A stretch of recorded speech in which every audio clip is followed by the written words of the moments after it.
어머니, 이제 그만 고집 부리시고 짐 정리하세요.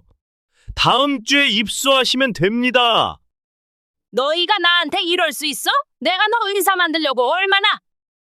아유, 또 시작하시네. 등록금 이야기는 그만하시고 빨리 정리하세요. 난 요양원 안 갈 거야. 어머님, 안 가실 거면 나가세요. 더 이상 이 집에서 살 수 없어요. 여보, 진정해. 당신도 이제 선택해요. 어머님이에요? 저예요? 어머니, 죄송합니다. 나가주세요. 이놈의 새끼가 진짜! 어머님 옷 여기 있어요. 나가세요. 이 추운 날에 반팔 하나만 입고 어디로 가라고? 어머니가 고집을 부리시니까 이렇게 되는 거예요. 나가시라고요. 안 나가시면 경찰 부를 거예요. 어머니, 그냥 가세요. 이렇게 어미를 내쫓는 너희들 나중에 꼭 후회할 날이 올 거야. 협박하시네. 빨리 안 나가세요? 정말 아들과 며느리는 왜 어머니를 무자비하게 내쫓는 걸까요? 어머님은 과연 이 상황을 어떻게 헤쳐나가셨을지 너무 궁금합니다. 못된 며느리 아들에게 큰 복수를 해주셨으면 합니다. 사연 들어보겠습니다. 지금부터 23년 전 폐암으로 제 남편을 하늘나라로 보내고 12살 아들 준서를 혼자 키우게 되었습니다. 장례식장에서도 울 시간이 없었습니다. 내일부터 당장 준서를 위해 살아야 했으니까요. 생활이 너무 힘들었지만 단 하루도 쉴 수가 없었습니다. 아침 5시부터 재래시장에서 반찬 가게를 열었습니다. 점심시간에는 학교 급식실에서 일했고 밤에는 식당 설거지를 했습니다. 하루 18시간을 일하면서도 제 몸을 돌볼 겨를이 없었습니다. 손이 트고 갈라져도 약 한 번 바르지 못했습니다. 약값이 아까워서 찬물에 담가 통증을 참았습니다. 준서가 중학교에 입학하던 날 교문 앞에서 눈물이 흘렀습니다. 남편이 살아있었더라면 얼마나 자랑스러워했을까 하는 생각에 가슴이 찢어질 것 같았습니다. 하지만 울고 있을 시간이 없었습니다. 준서의 등록금과 학원비를 벌기 위해 더 열심히 일해야 했기 때문입니다. 밤늦게 일을 마치고 집에 돌아와도 준서의 방에 불이 켜져 있으면 얼마나 대견했는지 모릅니다. 책상 앞에서 졸면서도 공부하는 준서를 보며 힘이 났습니다. 어떻게든 의사가 되겠다는 준서의 꿈을 위해 더 많은 일거리를 찾아다녔습니다. 주말에는 인근 아파트 분리수거를 도왔고 새벽에는 택배 상하차 아르바이트도 했습니다. 겨울이면 손발이 얼어붙고 여름이면 온몸이 땀으로 범벅이 되어도 행복했습니다. 준서가 매일 조금씩 성장하는 모습을 볼 수 있었기 때문입니다. 아들의 웃는 얼굴을 보면 모든 고된 일이 눈 녹듯이 사라졌습니다. 힘든 날들도 있었습니다. 반찬 가게 장사가 안 될 때면 끼니를 거르기도 했습니다. 하지만 준서에게는 늘 반찬 3가지는 꼭 챙겨주었습니다. 성장기 아이가 잘 먹어야 공부도 할 수 있다고 생각했기 때문입니다. 동네 슈퍼마켓 주인이 가끔 덤으로 주시는 라면과 계란이 그때는 정말 큰 힘이 되었습니다. 아들이 서울대 의과대학 합격 소식을 전했을 때 반찬가게 손님들 앞에서 저도 모르게 춤을 췄습니다. 평생 처음으로 제 자신이 자랑스러웠습니다. 수많은 밤을 새워가며 공부한 아들의 노력이 마침내 결실을 맺었기 때문입니다. 입학식 날, 아들의 하얀 와이셔츠를 다림질하면서 손이 떨렸습니다. 지난 10년간 매일 새벽 4시에 일어나 일했던 시간들이 주마등처럼 스쳐 지나갔습니다. 입학식장에서 앉아있는 아들의 뒷모습을 보며 울컥했습니다. 남편도 하늘에서 우리 아들을 보며 미소 짓고 있을 것 같았습니다. 의대생이 된 아들을 위해 이제는 더 맛있는 반찬을 만들었습니다. 매일 아침 일찍 시장에 가서 제일 신선한 재료들을 골랐습니다. 밤늦게 실습을 마치고 돌아오는 아들을 위해 따뜻한 국과 밥을 항상 준비해 두었습니다. 아들의 방에서 새어나오는 불빛을 보며 이제는 행복한 마음으로 잠들 수 있었습니다. 의사가 되겠다던 어린 시절의 꿈을 이루기 위해 열심히 공부하는 아들이 너무나 자랑스러웠기 때문입니다. 시험 기간이면 아들이 좋아하는 매운 갈비찜을 해주었습니다. 힘든 공부를 하는 아들에게 맛있는 음식이라도 해주고 싶은 마음이었습니다. 밤늦게까지 공부하는 아들을 위해 따뜻한 보리차도 끓여놓고 피로회복제도 챙겨주었습니다. 서울대 의대 도서관에서 공부하는 아들의 모습을 멀리서 바라보면서 가슴이 벅차올랐습니다. 이제는 제가 아프면 아들이 치료해 줄 수 있다는 생각에 든든했습니다. 저의 모든 고생이 이런 날을 위한 것이었다고 생각하니 피로가 싹 가시는 것 같았습니다. 아들이 2년간 만난 여자친구와 결혼한다고 했을 때 제 마음은 설렘으로 가득 찼습니다. 예비 며느리 서지연은 대학병원 간호사로 일하고 있었습니다. 첫 만남부터 저를 어머님이라고 부르며 깍듯하게 인사를 하는 모습이 참 마음에 들었습니다. 며느리는 매주 주말마다 저희 집에 놀러 왔습니다. 제가 만든 반찬을 맛있게 먹으며 연신 칭찬을 해주었습니다. 특히 김치찌개를 먹을 때면 행복한 표정으로 저를 바라보았습니다. 친정어머니가 일찍 돌아가셨다는 이야기를 들었기에 더욱 딸처럼 챙겨주고 싶었습니다. 결혼 준비 기간 동안 며느리와 함께 시장을 다니며 살림살이를 골랐습니다. 신혼 살림을 준비하면서 며느리가 저의 의견을 묻고 존중해주는 모습에 감동받았습니다. 장보기를 마치고 카페에 앉아 이야기를 나눌 때면 마치 오랜 친구 같았습니다. 신혼집 이사날 며느리는 저의 손을 꼭 잡고 어머님이 계셔서 든든해요 라고 말했습니다. 그 순간 저의 눈시울이 뜨거워졌습니다. 딸이 없는 제게 하늘이 며느리를 보내주셨다는 생각이 들었기 때문입니다. 신혼 초에는 매일 아침 일찍 일어나 신혼부부의 아침 식사를 준비했습니다. 며느리는 제가 끓여준 미역국을 먹으며 행복해했습니다. 주말이면 며느리와 함께 김치를 담그고 엄마에게 배운 요리 비법을 알려주었습니다. 며느리는 병원에서 야간 근무를 마치고 돌아올 때면 꼭 저를 찾아와 안부를 물었습니다. 피곤할 텐데도 항상 웃는 얼굴로 인사하는 모습이 기특했습니다. 명절 때는 제일 먼저 일어나 저와 함께 음식을 준비하며 정성을 다했습니다. 아들 부부의 행복한 모습을 보는 것이 저의 가장 큰 즐거움이었습니다. 둘이 서로를 아끼고 배려하는 모습을 볼 때마다 제 선택이 옳았다는 생각이 들었습니다. 며느리의 웃음소리가 집안에 가득할 때면 이보다 더 행복할 순 없다고 느꼈습니다.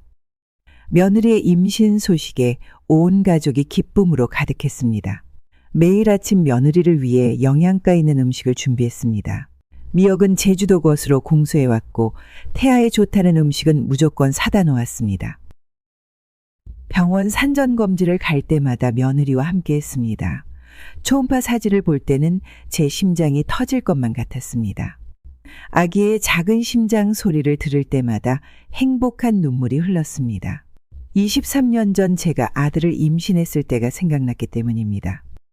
며느리가 입덧이 심할 때는 밤낮으로 간호했습니다. 입맛이 없다고 할 때마다 온갖 음식을 만들어 보았습니다. 죽을 끓이고 미음을 만들고 과일을 깎아주면서 며느리의 컨디션을 살폈습니다. 출산 예정일이 다가올수록 설렘이 커져갔습니다.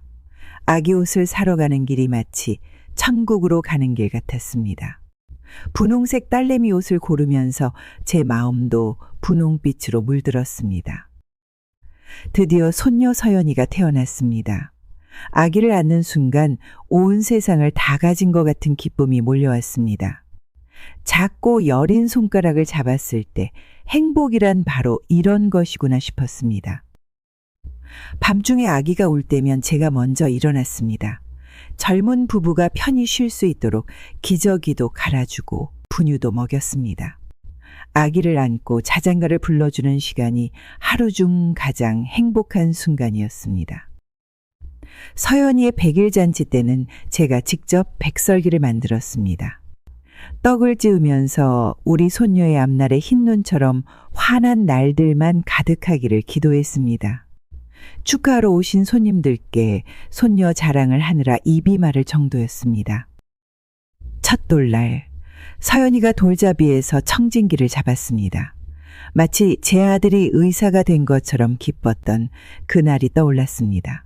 우리 손녀도 아빠처럼 훌륭한 의사가 될 거란 생각에 가슴이 부풀었습니다.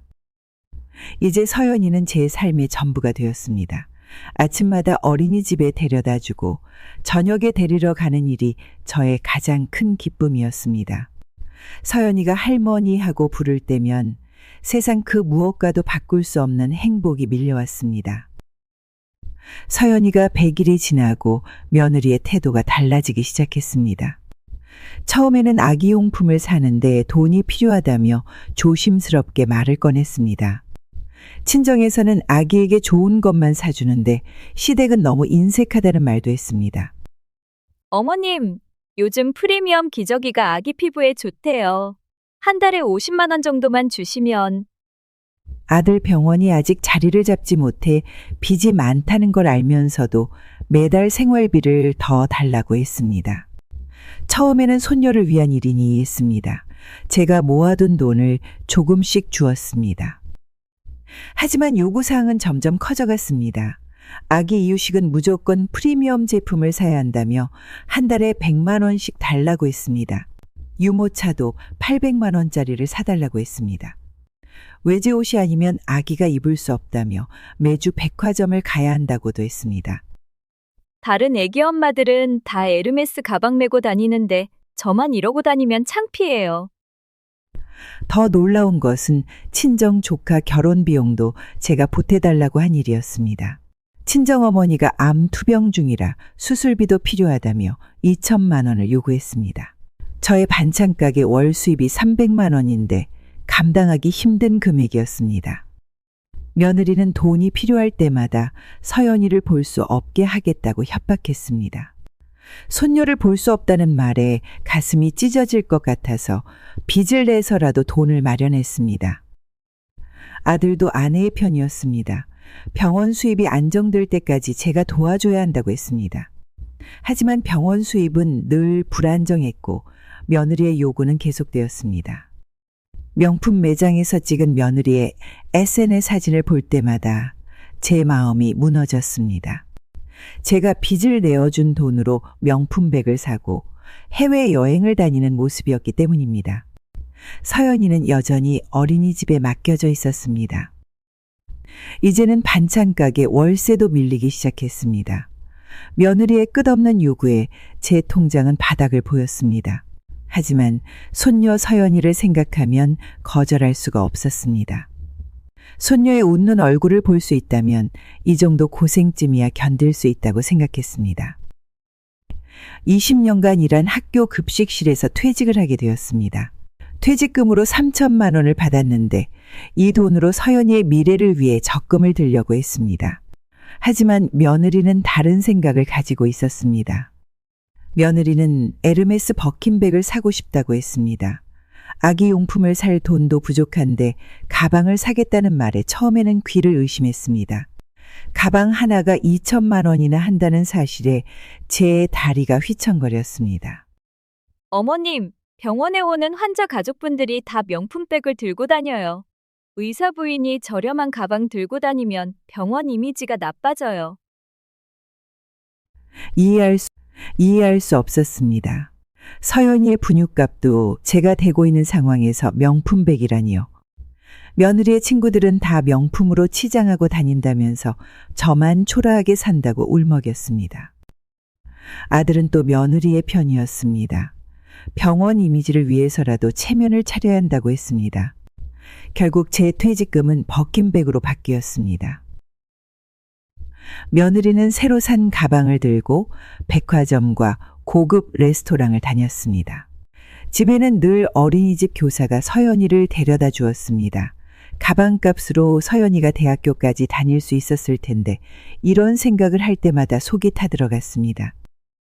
명품백을 산 후에도 며느리의 사치는 멈추지 않았습니다. 이번에는 샤넬 가방을 사야 한다며 제 통장을 노려보았습니다. 다른 의사 부인들은 시즌마다 새 가방을 산다고 했습니다. 며칠 전에는 서연이가 어린이집에서 울었다는 연락을 받았습니다. 다른 아이들은 다 새 장난감을 가지고 왔는데 서연이만 낡은 장난감을 가지고 와서 속상했다고 합니다. 며느리는 그날도 백화점에서 쇼핑을 하고 있었습니다. 퇴직금이 며느리의 허영심을 채우는 데 쓰이는 걸 보며 제 마음도 함께 달아갔습니다. 서연이의 미래를 위해 모아둔 돈이 명품백으로 변해버린 현실이 너무나 안타까웠습니다. 무엇보다 제 손녀의 교육비와 생활비를 줄여가면서 명품백을 사는 며느리의 모습에 실망감이 컸습니다.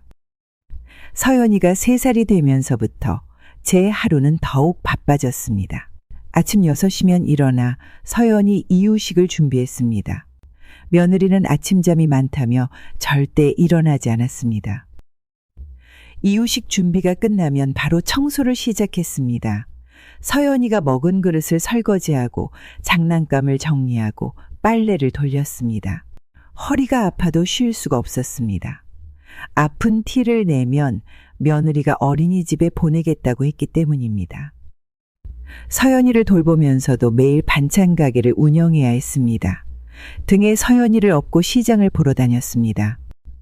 무거운 식재료를 들고 오면 어깨가 뻐근했지만 서연이의 웃음소리에 힘이 났습니다. 하지만 점점 몸이 말을 듣지 않았습니다. 허리 디스크가 심해져서 밤에 잠을 이루기 힘들었습니다. 서연이를 안아줄 때마다 척추가 부서질 것 같은 통증이 찾아왔습니다.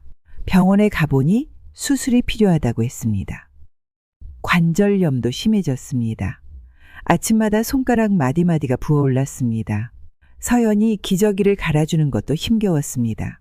손가락을 구부리는 것조차 고통스러웠지만 서연이를 위해 참았습니다. 혈압도 올랐습니다. 의사는 과로 때문이라며 당장 일을 줄이라고 했습니다. 하지만 며느리는 제가 아프다는 핑계로 일을 게을리한다고 오히려 책망했습니다. 밤에는 기침이 심해져서 잠을 잘 수가 없었습니다. 패기는 검사를 받아보니 천식 증상이 있다고 했습니다. 병원비가 부담되어 약도 제대로 먹지 못했습니다. 어지럼증도 자주 찾아왔습니다. 서연이를 목욕시키다가 쓰러진 적도 있었습니다. 다행히 서연이는 다치지 않았지만 저는 온몸에 멍이 들었습니다. 며느리는 제 건강은 안중에도 없었습니다. 서연이 육아에 친정어머니를 모시고 오겠다고 했습니다. 제가 아파서 서연이를 제대로 돌보지 못한다는 이유였습니다. 이웃집 언니가 저에게 며느리의 SNS를 보여주었습니다.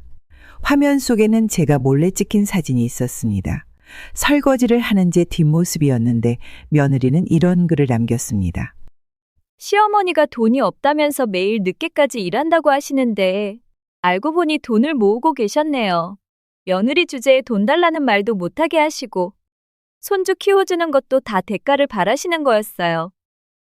믿을 수 없는 글이 계속 이어졌습니다. 제가 아들 병원의 수입을 다 가져간다는 말도 있었고 제가 일부러 아프한 척한다는 글도 있었습니다. 제 퇴직금으로 산 명품백을 들고 찍은 사진 밑에는 시어머니 돈으로 산 가방이라 좀 찔리네요라는 글도 있었습니다.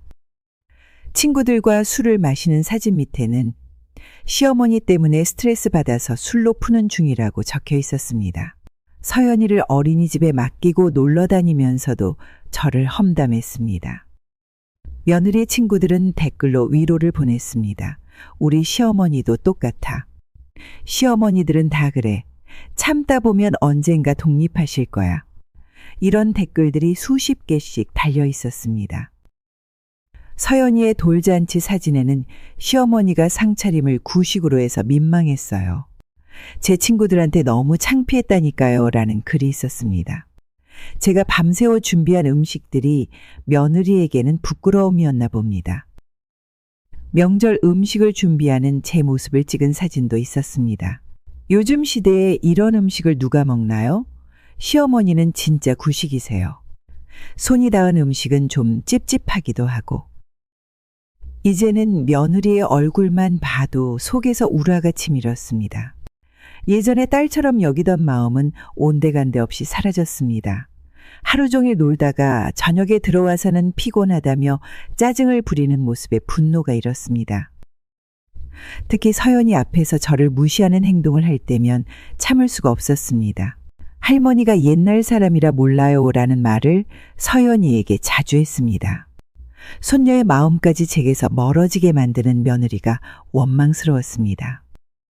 용기를 내어 아들을 찾아갔습니다. 병원이 끝나고 피곤할 시간이었지만 이대로는 안 되겠다는 생각이 들었습니다.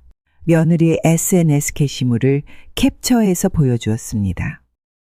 어머니, 제가 지금 환자 차트 봐야 하는데 이런 얘기는 나중에 해요.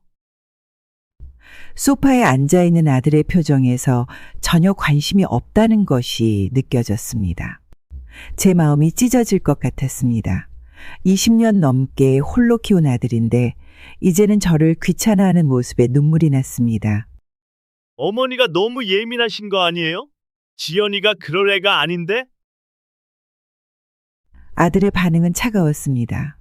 며느리 험담을 일부러 지어낸다며 저를 의심했습니다. 제가 보여준 SNS 시물도 제대로 보지 않았습니다. 오히려 저보고 며느리를 이해하려 노력하라고 했습니다. 어머니, 요즘 젊은 사람들은 다 SNS 해요. 별거 아닌 걸로 이렇게 오해하시면 안 돼요. 며느리 편만 드는 아들을 보며 가슴 한켠이 무너져 내렸습니다. 제가 얼마나 속상한지 말하려 해도 아들은 휴대폰만 들여다보며 대충 맞장구를 쳤습니다. 이런 일이 있고 나서부터 서연이를 보는 것도 힘들어졌습니다. 서연이의 웃는 얼굴에서 며느리의 모습이 겹쳐 보였기 때문입니다. 서연이가 안아달라고 할 때도 예전처럼 기쁘지 않았습니다. 서연이가 할머니, 사랑해요 라고 할 때도 가슴이 아팠습니다. 이 아이도 나중에는 엄마처럼 저를 무시하게 될까봐 두려웠습니다. 서연이에게 해준 모든 것들이 헛수고가 될까봐 걱정되었습니다. 밤마다 잠을 이루지 못했습니다. 아들을 키우며 고생했던 지난 세월이 주마등처럼 스쳐 지나갔습니다. 그 힘든 시간을 버틴 것이 결국 이런 대접을 받기 위해서였나 하는 생각에 마음이 무너졌습니다. 설날 아침 며느리는 서연이를 데리고 친정으로 갔습니다. 제가 밤새워 준비한 명절 음식은 쳐다보지도 않은 채 떠났습니다. 아들도 며느리를 따라 친정으로 갔습니다. 며느리의 친정어머니에게는 100만 원짜리 새돈이 담긴 봉투를 건넸습니다. 며느리의 동생에게도 50만 원을 따로 챙겼습니다. 하지만 저는 세뱃돈 5만 원을 받았습니다. 봉투가 너무 얇아서 속이 타들어갔습니다. 명절 연휴 내내 아들 가족은 친정에서 지냈습니다. SNS에 올라온 사진을 보니 며느리 가족들과 제주도 여행을 다녀왔더군요. 제가 준 돈으로 호화로운 여행을 즐기는 동안 저는 텅 빈 집에서 혼자 명절을 보냈습니다. 며느리 친정에는 명품 선물도 듬뿍 들어갔습니다. 백화점 선물 세트부터 고가의 건강식품까지 모두 제 통장에서 나간 돈이었습니다. 반면 제게는 마트에서 산 값싼 양말 세트가 전부였습니다. 이제는 서연이마저 친정할머니만 찾았습니다. 친정할머니는 비싼 장난감을 사주고 놀이공원도 데려가고 외식도 자주 시켜준다고 했습니다. 서연이의 마음도 돈으로 살 수 있다는 걸 깨달으니 마음이 아팠습니다. 친정 식구들과 찍은 사진에서 서연이는 환하게 웃고 있었습니다. 저와 있을 때는 볼 수 없는 표정이었습니다. 서연이도 결국 며느리를 닮아가는 것 같아 서글펐습니다. 설날 연휴가 끝나고 돌아온 며느리는 친정어머니가 너무 좋다며 연신 친정 자랑을 했습니다. 제게 받은 용돈은 모두 친정 조카들 용돈으로 썼다고 자랑스럽게 말했습니다. 그 말에 제 가슴은 칼로 베어지는 것 같았습니다. 매일 아침 7시 며느리의 친구들이 벤츠와 BMW를 타고 며느리를 데리러 왔습니다. 명품 가방을 든 며느리는 서연이를 제게 맡기고 나갔습니다. 아침부터 저녁까지 백화점에서 쇼핑을 하고 고급 레스토랑에서 점심을 먹고 카페에서 수다를 떨었습니다. 집안일은 전혀 하지 않았습니다. 옷까지 들은 소파와 침대에 널브러져 있었고 화장대는 화장품으로 엉망이었습니다. 설거지는 싱크대에 산처럼 쌓여 있었고 바닥은 먼지가 쌓여갔습니다. 서연이의 장난감도 집안 곳곳에 흩어져 있었습니다. 아침마다 청소기를 돌리고 걸레질을 하는 건 제 몫이었습니다. 허리가 아파도 구부정하게 청소를 해야 했습니다. 며느리에게 부탁하면 제가 왜요? 라는 대답이 돌아왔기 때문입니다. 빨래는 더 심했습니다. 며느리는 옷을 한 번 입고 빨래 바구니에 던져 놓았습니다. 명품 옷이라며 손빨래를 요구했습니다. 세탁기를 돌리면 옷이 망가진다는 이유였습니다. 관절염으로 아픈 손으로 매일 빨래를 해야 했습니다. 며느리의 SNS에는 매일 새로운 사진이 올라왔습니다.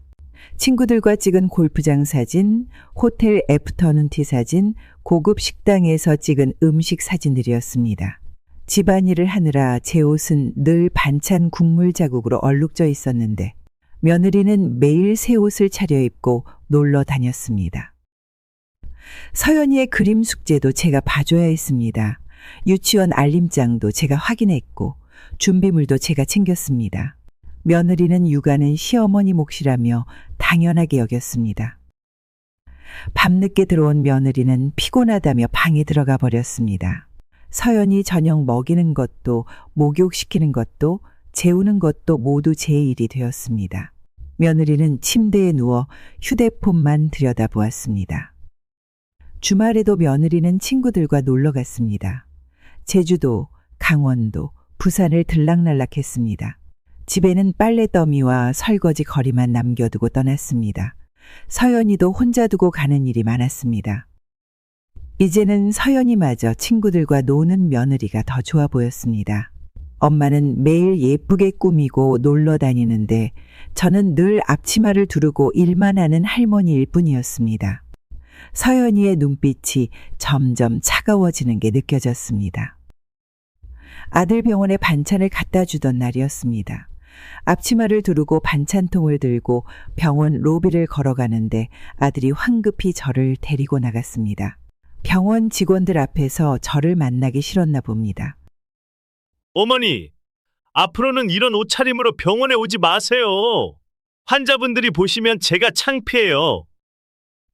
아들의 말에 제 가슴이 찢어졌습니다. 20년 동안 반찬 가게를 하며 아들을 의사로 키웠는데 이제는 제 모습이 부끄럽다고 했습니다. 병원 송년회 날에도 있었습니다. 다른 의사 선생님들의 어머님들은 모두 고급스러운 옷차림이었습니다. 저만 수수한 차림이었는데 아들은 제게 인사도 하지 않았습니다. 며느리 옆에서 마치 다른 사람인 것처럼 모른 채 했습니다. 아들의 의사 모임에도 초대받지 못했습니다. 며느리는 제 말투가 촌스럽다며 아들에게 저를 데려가지 말라고 했다고 합니다. 아들은 말없이 며느리의 말을 따랐습니다. 서연이 유치원 참관 수업 날에는 더 서러웠습니다. 다른 아이들의 할머니들은 모두 멋진 옷차림이었는데 저는 반찬 가게 일을 마치고 급하게 온 터라 앞치마도 제대로 벗지 못했습니다. 아들은 제게 자리를 피했고 며느리는 저를 모른 척했습니다. 명절에 친척들이 모였을 때도 아들은 저를 피했습니다. 반찬 가게 하면서 절약한 덕에 아들을 의사로 키웠다는 친척들의 칭찬에 아들은 불편한 표정을 지었습니다. 아들의 태도는 점점 달라졌습니다. 전화도 받지 않았고 문자도 읽지 않았습니다. 제가 찾아가면 바쁘다며 쫓아냈습니다. 병원 로비에서 우연히 마주쳤을 때는 모르는 사람처럼 지나쳤습니다. 저를 엄마라고 부르는 것도 창피했나 봅니다. 양손 가득 반찬통을 들고 서 있는 제 모습이 아들의 자존심을 망가뜨린다고 생각했나 봅니다. 제 모습이 부끄러웠다면 의사가 되기 전에 말했어야 했습니다. 반찬 가게 하면서 번 돈으로 의대 등록금을 내고 기숙사비를 내고 책값을 댈 때는 부끄럽지 않았는데 말입니다. 아들의 달라진 태도에 마음이 무너져 내렸습니다. 서연이는 이제 5살이 되었습니다. 예전처럼 제 무릎에 앉아 책을 읽자고 하지 않았습니다. 대신 며느리가 가르쳐준 말들을 따라했습니다. 할머니는 왜 이렇게 해요? 엄마가 그러는데 할머니는 너무 옛날 사람이래요. 아침에 건강식으로 끓여준 죽을 먹지 않으려 했습니다. 친정할머니는 맛있는 피자도 사주고 햄버거도 사주는데 저는 늘 똑같은 음식만 한다고 했습니다. 제가 정성 들여 만든 음식을 쓰레기라고 부르는 서연이의 말투에서 며느리의 말투가 보였습니다.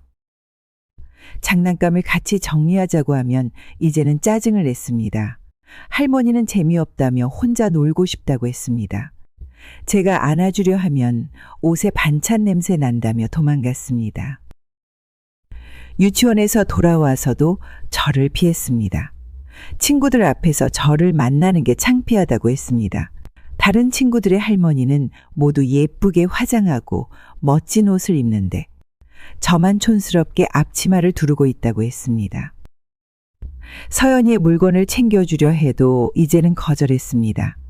할머니가 사준 물건은 싫다고 했습니다. 친정할머니가 사준 예쁜 가방이랑 신발만 메고 싶다고 했습니다.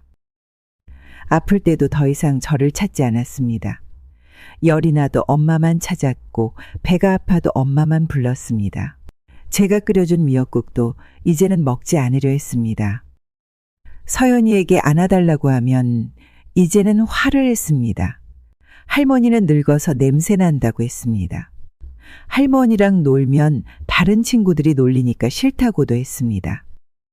제가 서연이 머리를 묶어주려 하면 엄마처럼 예쁘게 못 묶는다며 거부했습니다. 동화책을 읽어주려 해도 할머니는 발음이 이상하다며 듣지 않으려 했습니다. 명절에 세배를 시키면 이제는 절도하지 않으려 했습니다. 할머니한테는 세뱃돈을 적게 받으니까 절하기 싫다고 했습니다. 친정 할머니한테는 세뱃돈을 많이 받으니까 예쁘게 절한다고 했습니다. 늦은 밤, 방에 누워 있는데 거실에서 아들과 며느리의 목소리가 들렸습니다. 처음에는 귀를 기울이지 않으려 했습니다. 하지만 제 방 이야기가 나오자 귀가 솔깃해졌습니다. 여보, 어머님 방을 창고로 쓰면 좋겠어요. 서연이 장난감이랑 내 겨울옷을 보관할 공간이 필요해요. 어머니는 어떡하고? 어머님은 작은 방으로 옮기시면 되죠. 솔직히 이 나이에 이렇게 큰 방을 혼자 쓰실 필요 없잖아요. 침대에 누운 채로 온몸이 떨렸습니다. 제가 20년간 아들을 키우며 살았던 방이었습니다. 아들이 의대 공부할 때 밤늦게까지 책상에서 공부하던 모습을 지켜보던 방이었습니다. 어머님 짐도 별로 없으시잖아요. 작은 방에 충분히 들어갈 거예요.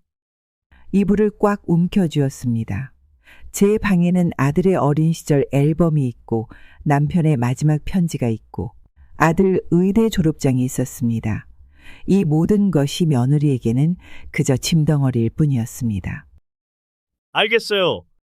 내일 어머니께 말씀드릴게요. 아들의 대답에 가슴이 찢어질 듯 아팠습니다. 단 한마디의 반박도 없었습니다.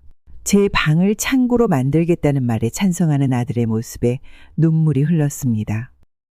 서연이 크면 방도 하나 더 필요할 텐데 어머님은 아예 요양원으로 모시는 건 어떨까요?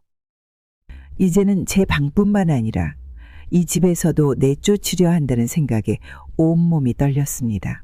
아들 내외에게 제 존재는 이제 귀찮은 짐이 되어버렸나 봅니다. 밤새 잠을 이루지 못했습니다.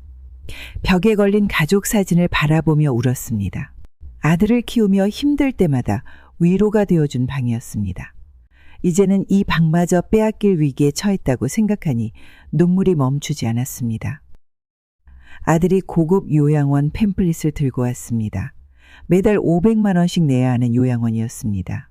제가 반찬 가게에서 번 돈으로 아들 의대 등록금을 낸 것처럼 이제는 제 용돈으로 요양원비를 내라는 말이었습니다. 어머니, 이제는 좀 편하게 쉬셨으면 좋겠어요. 이 요양원은 의사가 항시 대기하고 있대요. 반찬 가게 일도 하고 서연이도 돌보는데 요양원은 무슨 요양원이냐고 물었습니다.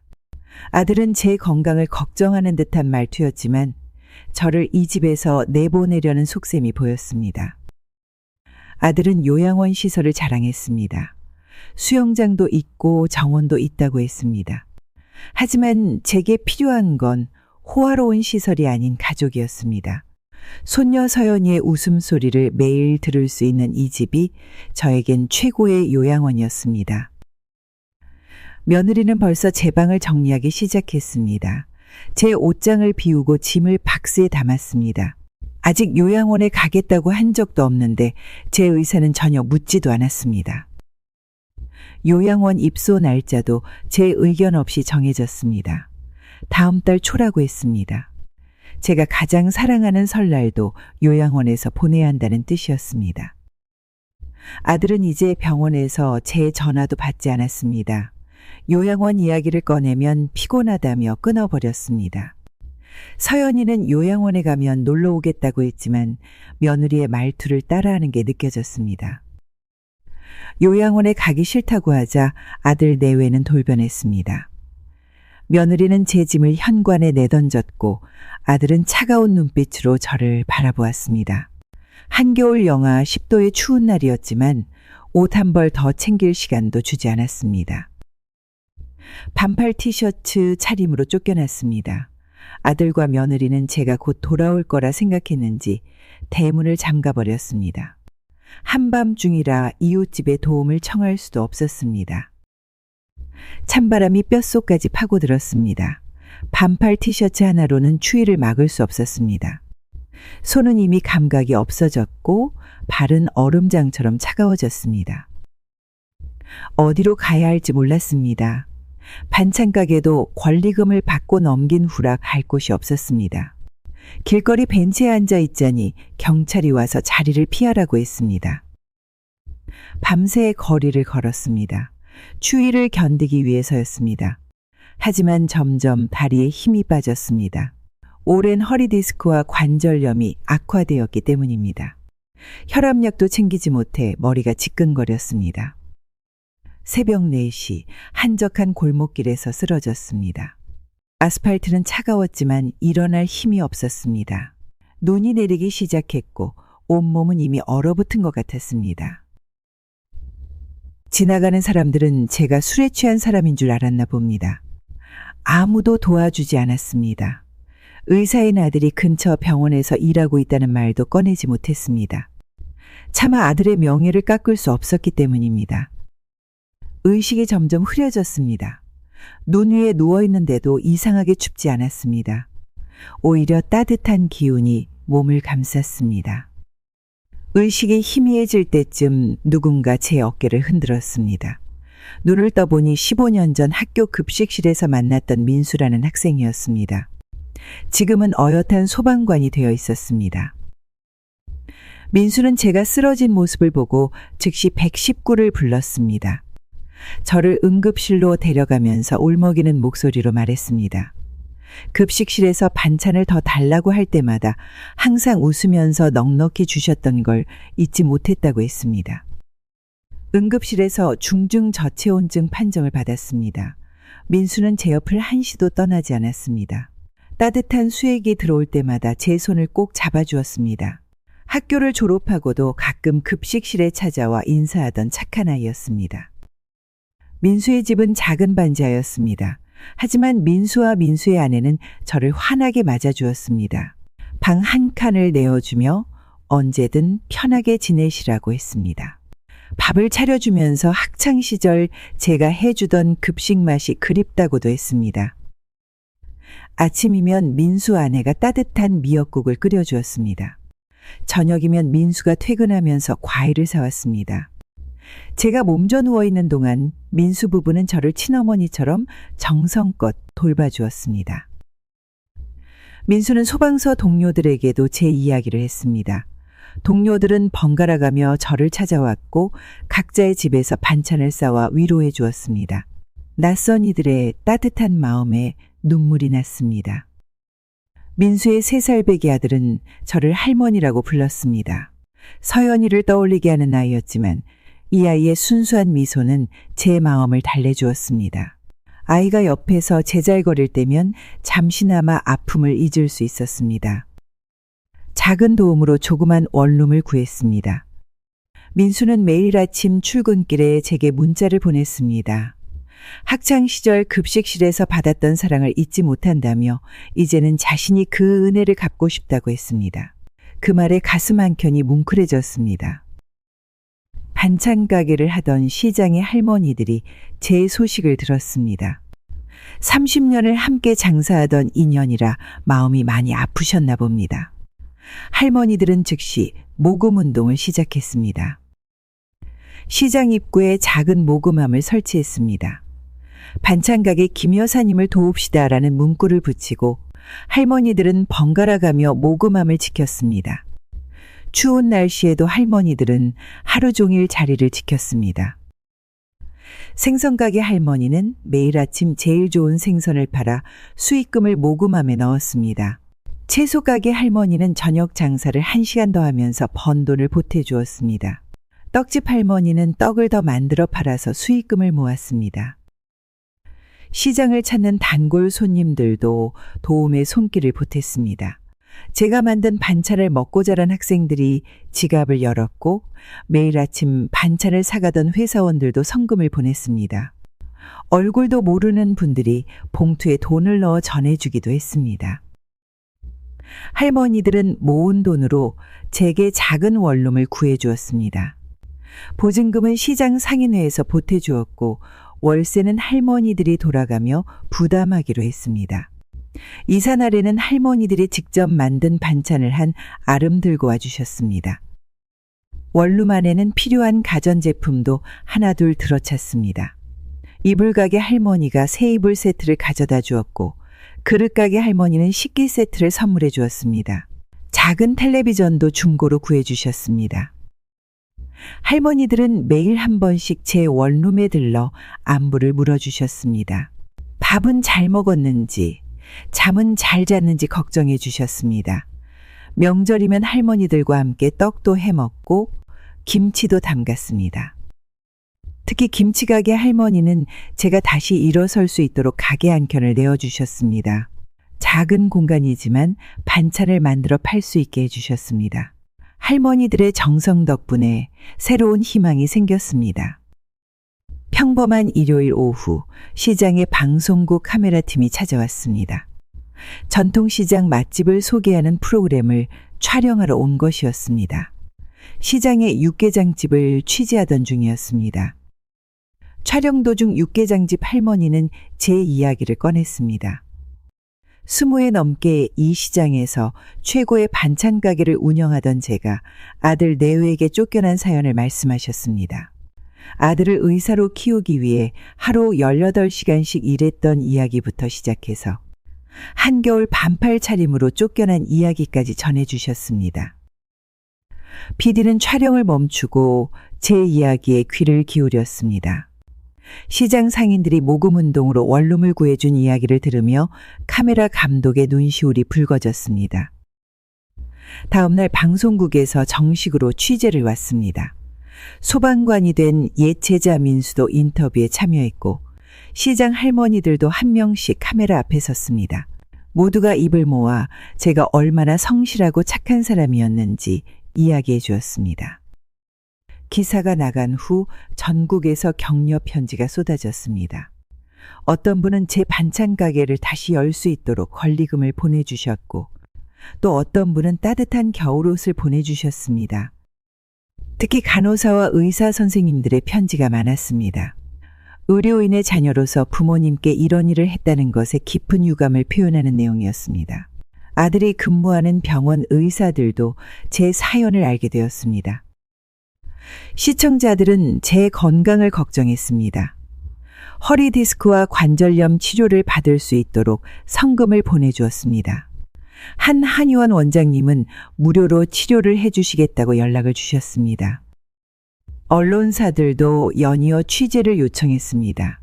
효도와 은혜를 저버린 의사 아들의 이야기는 많은 사람들의 공분을 샀습니다.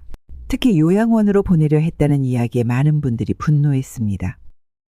제 사연이 방송된 후 아들의 병원에는 매일 항해 전화가 빗발쳤습니다. 환자들은 예약을 취소했고 주차장에는 항해 현수막이 걸렸습니다. 불효자 의사의 병원에서는 치료받지 맙시다라는 글귀가 적혀 있었습니다. 직원들도 하나둘씩 사직서를 냈습니다. 간호사들은 부모를 무시하는 의사와 함께 일할 수 없다며 떠났고 원무과 직원들도 병원을 떠났습니다. 의료기기 업체들도 더 이상 거래를 하지 않겠다고 했습니다. 인터넷에는 아들 병원에 대한 악성 후기가 가득했습니다. 의사 커뮤니티에서도 아들을 비난하는 글이 올라왔습니다. 의사협회에서는 윤리위원회 소집을 검토한다고 발표했습니다. 아들의 동료 의사들도 등을 돌렸습니다. 환자 소개를 끊었고 학회에서도 아들을 제명시켰습니다.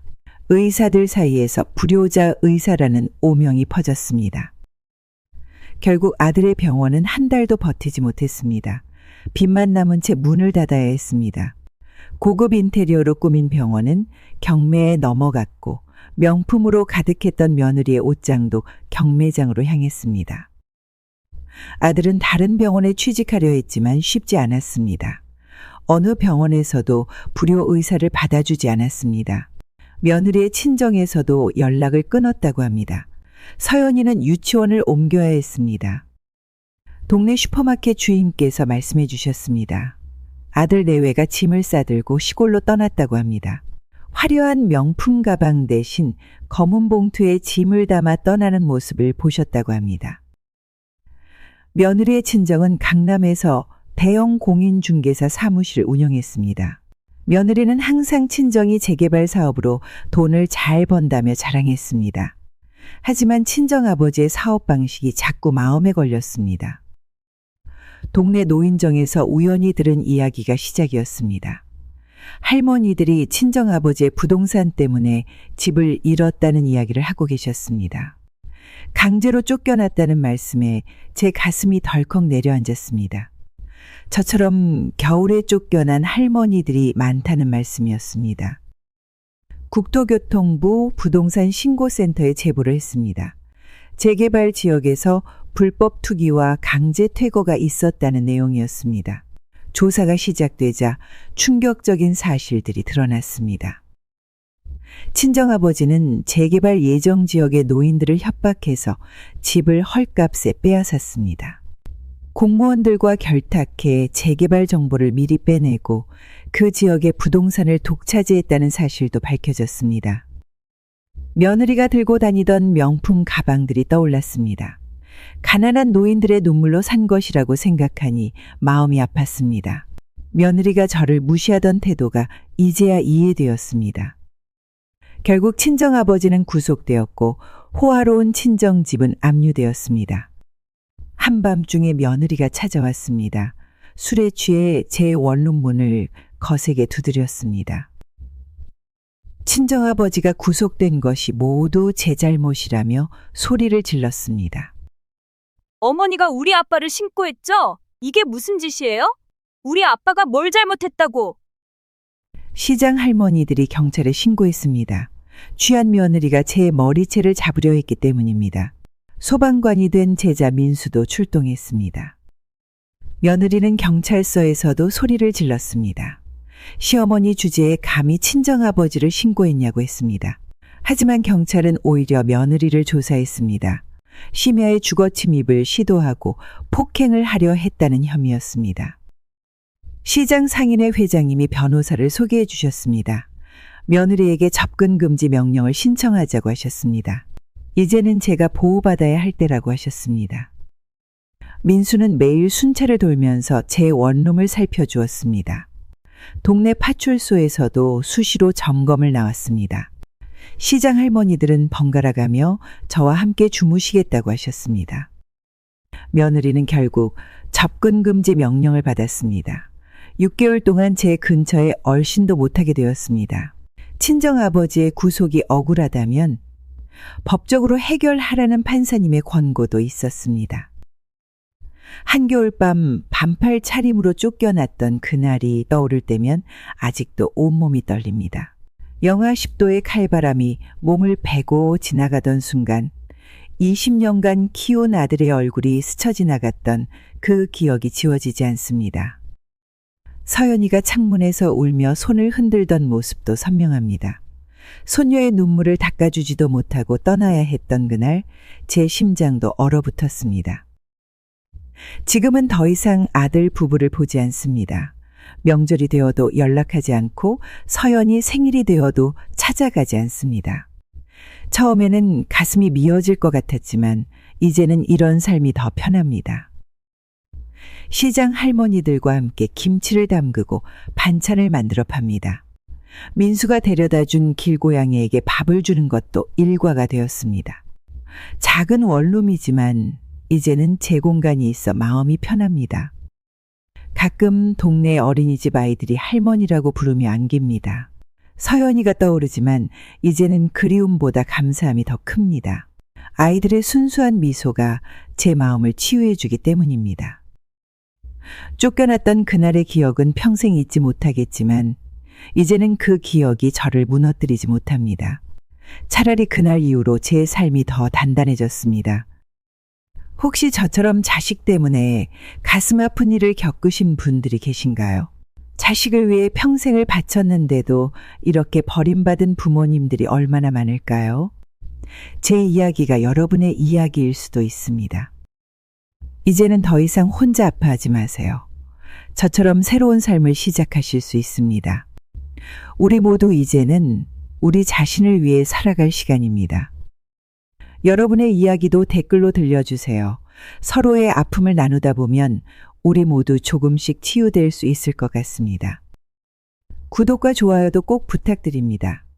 우리 모두의 이야기가 더 많은 분들에게 전해져서 홀로 고통받는 분들에게 작은 위로가 되었으면 좋겠습니다. 여러분 모두 건강하시고 행복하시길 바랍니다.